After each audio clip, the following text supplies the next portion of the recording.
there's something about song and chant that fixes what we know and what we learn in the mind in a really important way. So, thinking about this then, and realizing that one of the amazing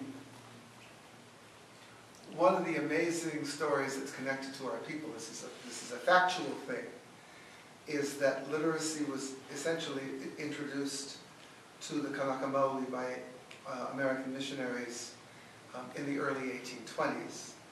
That it took a while for this to actually achieve some kind of momentum, and once it did,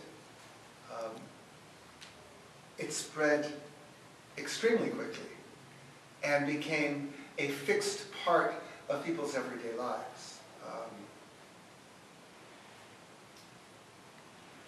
There is a part of this story that not everyone thinks about, but which I think about, and that is that when Hawaiians begin to really master the printed word, and then find ways to publish the things they know, everyone's doing it. Literally, hundreds of people are submitting things to newspapers.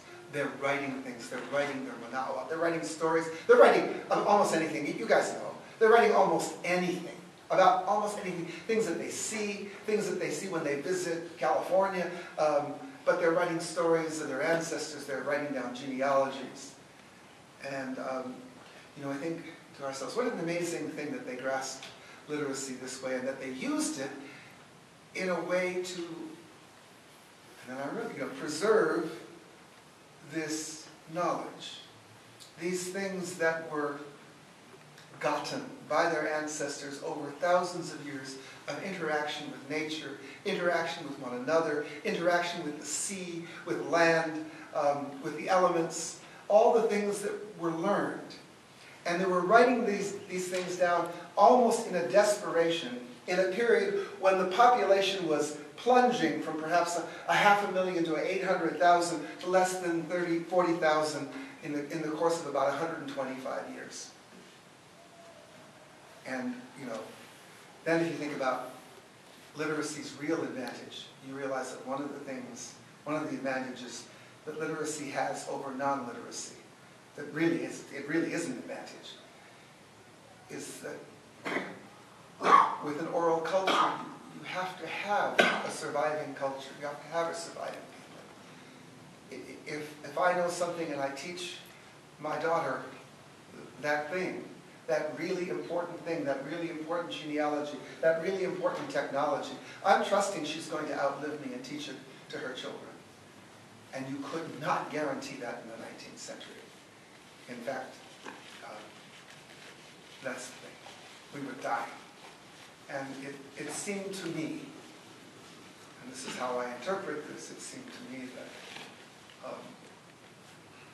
our people were making sure and doing everything they could to be sure that the knowledge didn't necessarily die out with the race. What a tremendous commitment. What tremendous courage. What tremendous commitment to the things they honored from their ancestors. So this is a long introduction for a song I was going to sing. Usually it doesn't go that way.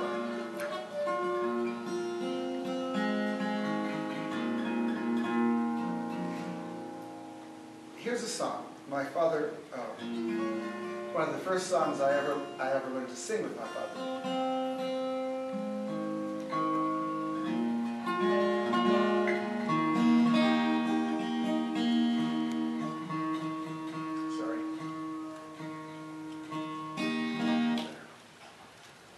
He always used to sing this for practically anyone, and we would sing this in harmony together. It's a song written by Matthew Kane. Matthew Kane was a Maui Island resident. In fact, in the early territory, he was a legislator, member of the House of Representatives. He was from Kipahulu, and he wrote this song about an old legend. An old mo'olelo comes from people who, about a woman who left her kane. She actually kept leaving her and sailing off to other places with a lover. And her kane would get, well, upset and long to have her back.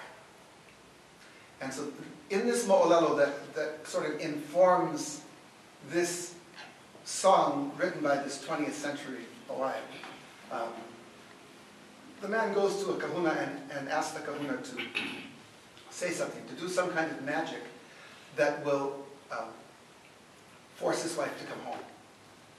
And, you know, the kahuna says, well, you know, there's no such thing. You cannot make a woman behave against her will. But he offered to send the man's aloha to her by having him, you know, gather a niu, a coconut, and opened it up and had the man whisper his aloha into the niu. Then he sealed it up, and then he set the niu adrift on the water. And of course, the magic is that the niu went straight to where she was, somewhere else far away, in the water, probably with some no-good surfer. And she opens up the niu and is suddenly filled with this longing for her husband and for her homeland. She returns to him. So this is the mo'olelo. And this man's life, which I never knew, you know, this then, but when I was a child learning the song. But this man, Matthew Kane, was actually married to a great-grandmother or great-grand-aunt of Lilikala. Lilikala says, he had the same problem. She kept, you know, she kept going off and carrying on with other men, well into the 20th century, right? I mean, long after missionaries, long after everybody's, you know, converted to the church and all those other things, and she's still living the life of a Hawaiian chiefess. So here's the point of the story. I can tell this story to you because I came back to school and I learned everything I could learn, and I was intensely curious, mostly at first, about these songs. My father didn't really know what this song was about. He had no idea what the words in these songs meant. And we sang many of them in the years that I was growing up. Had no idea. Can't speak the language at all. But if you were to watch my father sing this song, you'd swear he knew exactly what he was singing about. Although it's uncomfortable for me to think about my mother going off with other lovers and everything, it's still, the idea is that in the music itself, not just in the meaning of the words, but also in the traditions of the ways we learn these songs, in the company of other people who taught them to us, in the company of aunts and uncles, and aunts who danced it, and uncles who played it and sang it. That's where the culture is nested. In performance, in the ways in which these songs tie people together. And the point I'm going to make after I sing this song, in the way these mo'olelo tie us to each other and to our ancestors, that is what this culture is about, and that is our mission here. So the song is entitled The Love-Snatching Wind.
Ah